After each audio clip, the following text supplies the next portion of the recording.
Does it ever happen to you that these small AirPods get lost in your bag? Just when you would need them, you can't find them because they are small and slippery. Or somebody else complains about that. Somebody that you could make a present for. Here we have 3 very different types of cases that you can make, either for yourself or as a present. 2 of these are also easy enough for somebody who's just beginning to crochet, and even the 3rd one isn't that difficult. As you can imagine, these take very little yarn, so this is also a very good stash busting project. So let's look at these a bit more in detail. Before that, just to remind you that a few weeks ago I made a tutorial for this here garland. Every week somebody asks about that, so the tutorial is now there on my channel. Then to the AirPods. The first one is just stripes in single crochet, and the hanging loop of course can be made any length. All of these we crochet in the round. Then this here one closes with a Velcro or hook and loop band, like this here, and the little flower can be in the middle or at the side, like I have it. And then the 3rd one, this has a textured stitch, one that I like a lot, and a loop and a button. And you can of course mix the ways you close them, and with this you could also have a snap button or even an ordinary button. All of them have been crocheted in the same way, that there's a chain here at the bottom, and we have started crocheting around the chain, so there's no sewing anywhere in these. Let's start with this here stripy one. I'm going to use completely different colors for making another one. That way we have another example of what it looks like in different colorways. So we start with the chain and then go around that chain. These 2 are not the same yarns, but both are double knitting weight, and I'm going to use hook 4mm or G. I'll start with the yellow one. I'm going to chain 14. Now if your yarn and hook are different, you may need to have one less or one more, but this is such a small thing that the 14 is going to be close. So a slip knot and chain 14.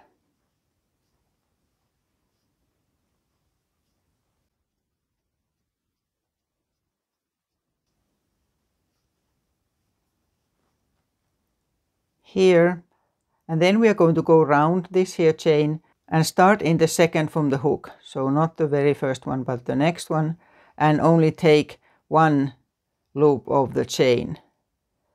Normally I would take 2, but now for this only 1. So single crochet in every stitch until the end, and now I have 1 stitch in where we started the chain, and then you need to put 2 more in that same one on this first row. So now we sort of went round the end of the chain, and then 1 stitch into each, also back to the other end again. I'm now inserting the hook in sort of under 2 loops of the chain till the end, and I'm finishing the first round now, and a stitch at the end there, and then 1 more stitch in the same space. In the black and white one, the first stripe is only 1 row. I think here I'll do 2 rows. So I'll do a slip stitch into the first single crochet of the row, round, there. And then chain 1 and insert the hook in that same stitch. And now you simply go right round, single crochet in every stitch and only 1. So when you come to the end, you have 1 here and here and here, and no increases anymore. Otherwise the sides are not going to be straight. So 1 stitch into every stitch. I'm in the first end here now that I just talked about, so I'll do that. It can be a little bit hard. You may need to sort of twist it like that so that you can get each of the stitch so that it doesn't spread outwards. So that was a stitch already, and then I have to go over here and then here. So like this here, you can see that it's already starting to go like that, so that it will grow on both sides. And now till the end. And then we change the color at the end. And when you come to the end, you need to be careful that you don't increase then accidentally there. So we don't insert the hook into that stitch where the chain started. Instead, I'm going to change the color now. So I'll insert the hook in that their first actual stitch and use the other color to make a slip stitch, and then pull that there tighter. And then we continue the same, just in the different color. Chain 1, and in that same stitch, and then go round 1 stitch into every stitch. No increases anywhere, not even at the end there. So now I have 1 round done, and then I'll do another one in the same color. And now insert the hook not in that their chain that we made, but the actual first stitch, and a slip stitch, and chain 1, and again start at that same stitch. That keeps the chains of the round always at the end, so that it doesn't start sort of traveling that way. And then just the same again, 1 round of single crochets. There. Now we have 2 stripes, and then I'm changing the color again. When the stripes are this small, you don't cut the different colors there, you just take it from there when you start the next time with the same color. So now again, here's the first stitch, and I need the slip stitch, so I insert the hook there, and at this stage take the new color and tighten the old one and leave it just there waiting, and then chain 1 and start. So this is what you repeat. These 2 rounds until you get enough of them. You can try putting the airports in it to see, so that it's clearly covered like that there. In this one I have 13 rounds. Now I started slightly differently, so I see if I'll have 12 or 14 on this one. But you keep going until the case fits into this here. When you have done a bit, check that the size is right. Here I have already finished off the yarn ends, and I ended up having 7 stripes. Then we just need this here cord, and I'm doing it the way I prefer to do I-cord, the quickest way. Take the yarn color that you want to use and insert the hook.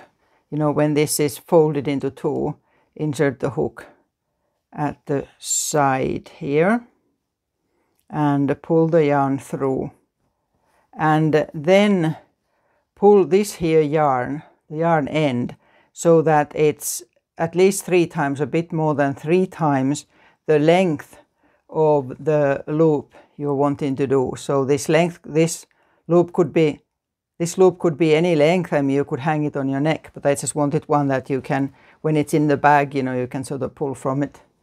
So I'll pull like that, it doesn't matter if it's too long. And this other yarn comes from the ball. I'll put that on the other side, the one that comes from the ball. And then to secure it a bit more, I'll pull it through a second time. Like that, there. And yet more, insert the hook one row further down, pull the yarn through and make a stitch so that you pull that there yarn through it. That's not absolutely necessary, but it secures it better. So this here side yarn is the tail, and then that yarn comes from the ball. And hold it like that so you separate the two yarns, and then insert the hook under like this, the left yarn, and go and take the other one and pull through. You can tighten a bit. And again, under there, get the yarn. So this is just sort of like a slightly reinforced chain. Under there, there, and there.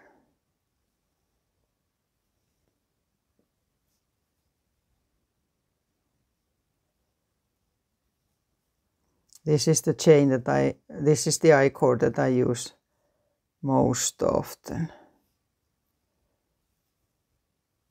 There are a whole lot of different ways, and I noticed that I change the way I hold it, but what you do is the same. You go under that way and get it there and that. And then keep going like that until the cord is long enough.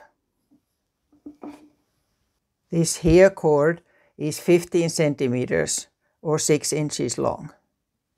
After the cord is long enough, cut the other yarn and pull both yarns through that there, and sew it on the other side. So just check that it doesn't twist.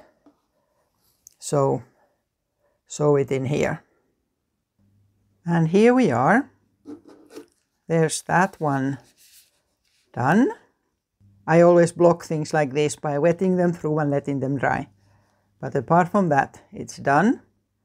And then on to the next one. And next we're making this here one. It's a nice textured stitch and a loop for a button. So you will need buttons. I keep lots of buttons.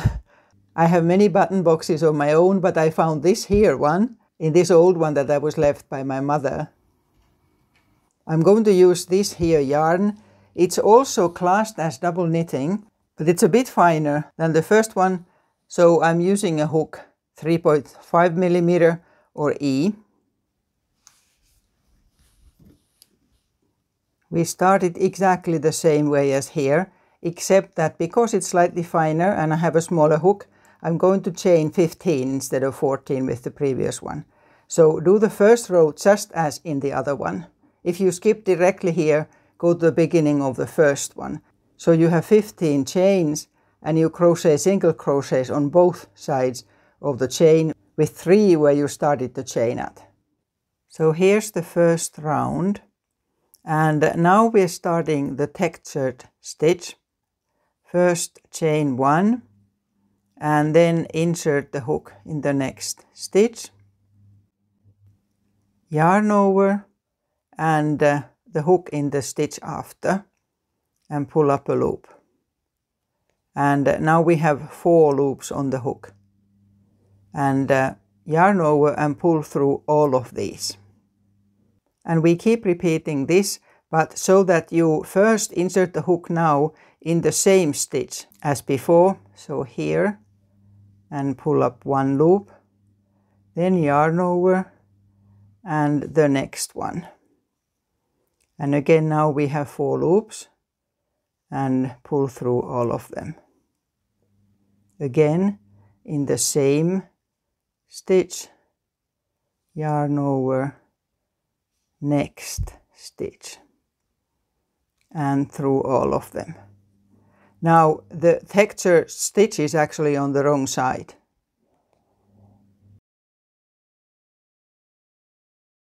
and then continue like this here.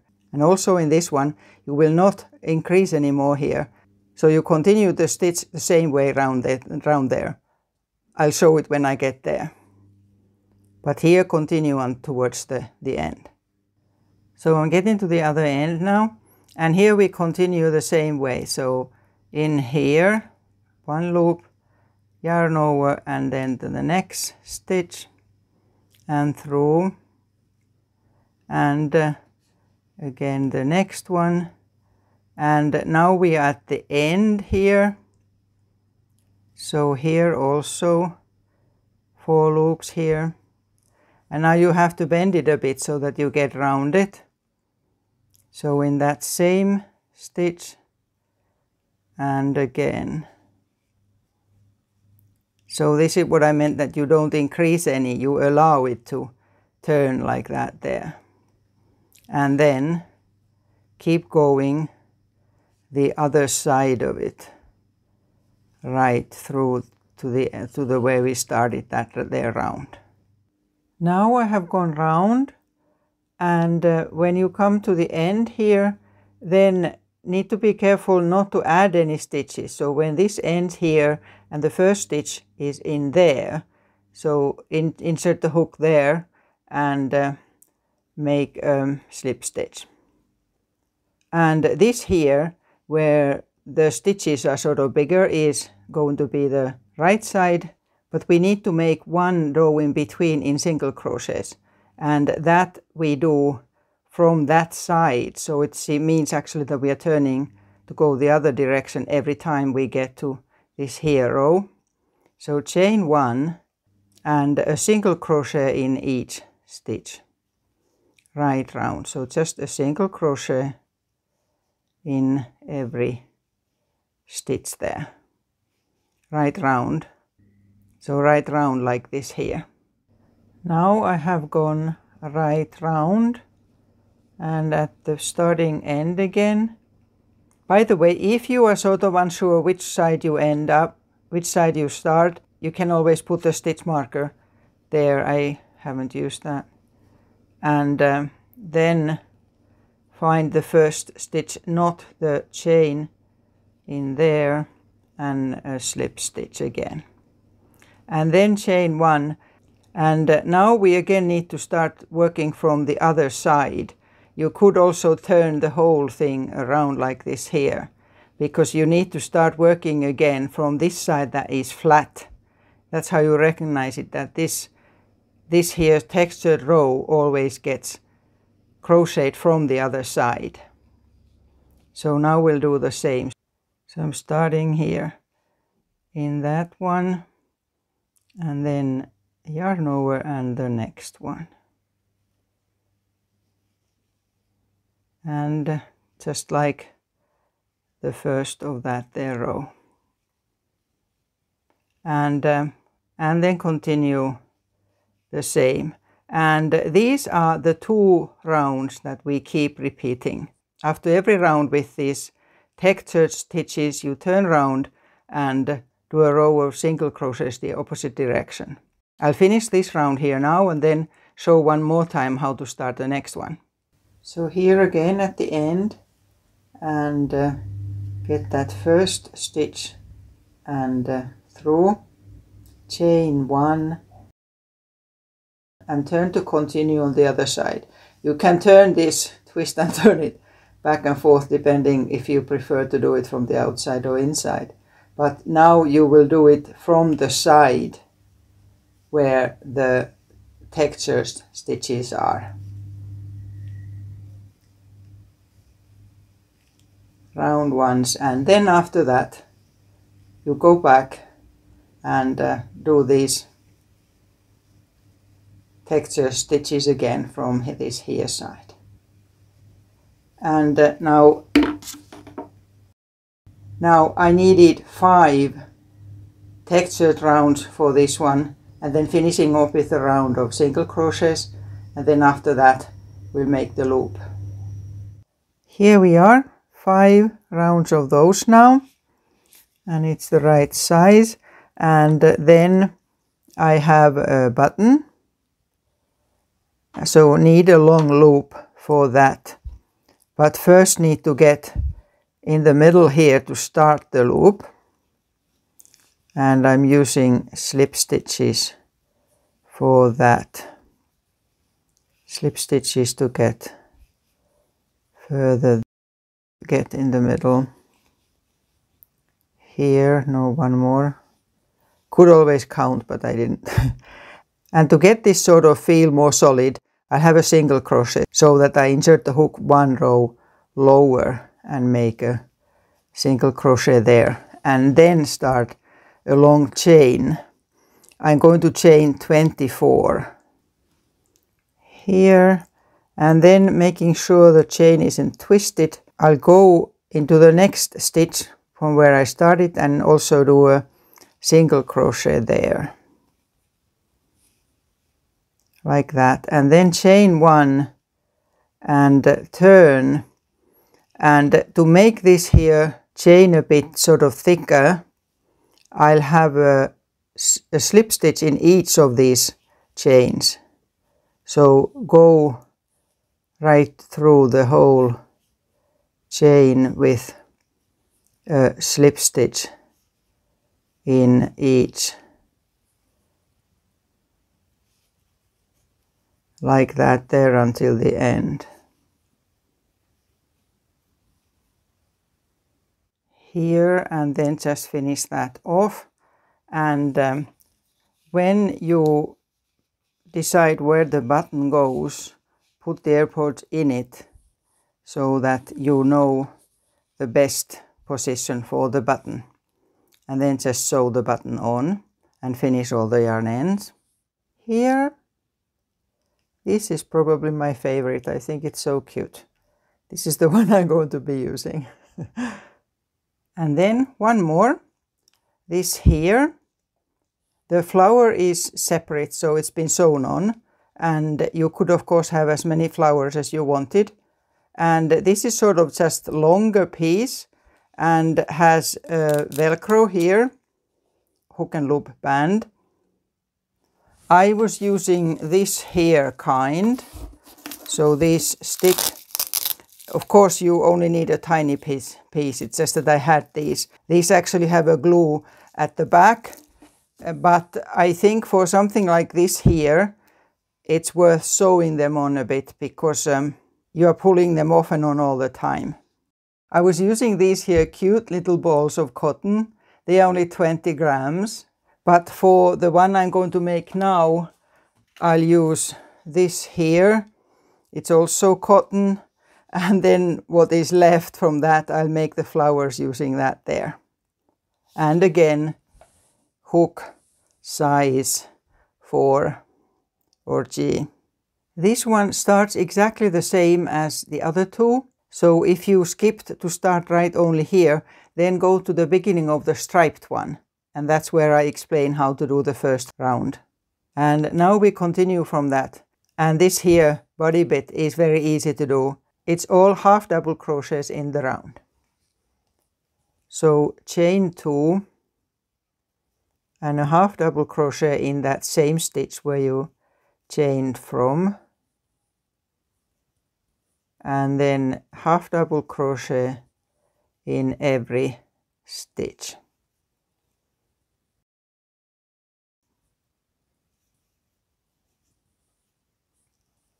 Then continue, and I'll get back at the end of here. And as we go round, it's important that we do not increase stitches. So you only have one in each, which means that it's going to turn and bend so that it gets double or doubled over. So one in every stitch. And then it goes like this, so it starts already getting that shape. And then just keep going to the other end, and then we'll look at how we start the next round. I'm back at the starting end now, and then just continue one half double crochet in each. And now that was the last actual stitch there, so it's important that we don't increase. And now we need to go into the first stitch, not into the chain, but the first actual stitch there. So insert the hook there and then finish the round with a slip stitch. So it's like this here, and then it will continue growing from this. And then starting with chaining 2 and going in that same stitch and a half double crochet, and then continuing. This is probably the easiest of these 3 because it's just no color changes and the same stitch right round. So you continue like this here, and every time you come to the end of a round you do it just like we did here, there, now. And you need to make it quite big so that there's clearly room at the top when the pod case is inside it. I have 11 rows of half double crochets here, and then we do the top differently. Now it's big enough, the same size as this original one, and then we are going to make this here border. It is a very simple one called a reverse single crochet or crab stitch, going backwards. Chain 1, and now we are starting single crochets backwards. So you insert the hook in the stitch behind you, otherwise an ordinary single crochet. Then next one. Just have to check that when you do another one, that it sort of goes past the previous one, not on top of it. Like this.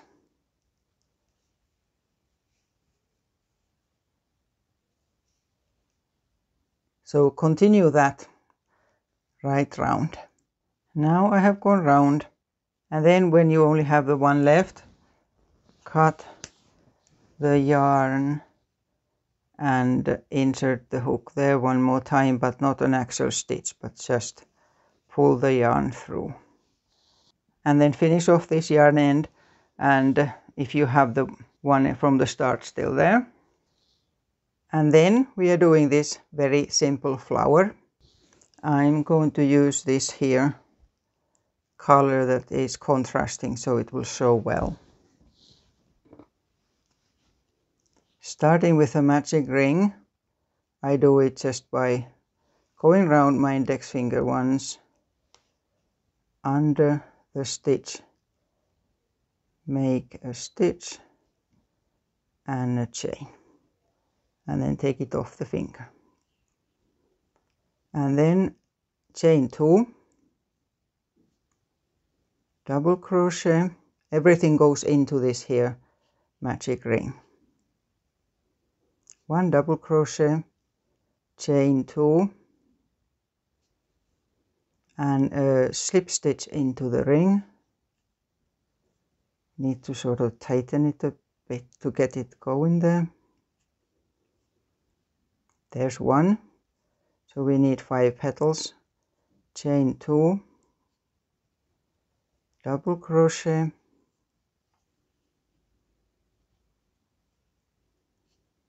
chain 2, and a slip stitch into the magic ring, and so on. So you will need to tighten this, so make 5 like that there. Here I have 5 petals, and then cut the yarn, but leave a bit so that you can easily use that to sew it on. And then pull through and tighten the magic ring. Depends how much you want to tighten, if you want to leave a little bit of a hole in the middle or tighten it more so that it closes. I leave it like that. And then finish off this here yarn by weaving it into there still, and then sew it on the cover just with you will need a sharp needle. If you are using cotton, you will need a sharp needle to sew it with. Just a few stitches here and there. And if you do more of these, then just put them wherever. For here, I think I'll put it in the middle. Here we are. I sewed that on, and then you can have as many of those flowers as you want. And then you need what you're going to close it with. I had these Velcros, and here I have 2 tiny pieces of it, and these actually have a backing with glue. So I'm first going to attach it there, not too close to the top, there. And then the way I'll actually do it, I attach it to this here one first, then take the backing off so that it goes to the right place. There. And then that off. And now then see that it goes to the right place. There. But like I said in the beginning, if you have these glue-on ones, it's not going to probably last, especially when you wash it. So it's worth sewing them on with a few stitches from the corners. And if your Velcro doesn't have any glue, then of course you sew it on all of it. Or put the snap button there or something to close it. So that one's finished as well now. So now I have 6 of these. It's a pity I don't sell at craft fairs anymore. I actually used to do that years ago, in the 90s in Ireland, and I loved it. But no more. Which one of these do you like best? And what other ideas do you have for making AirPod covers? Please tell me in the comments. And just reminding you that now you can also join my channel. That's a fairly new thing. Till next time.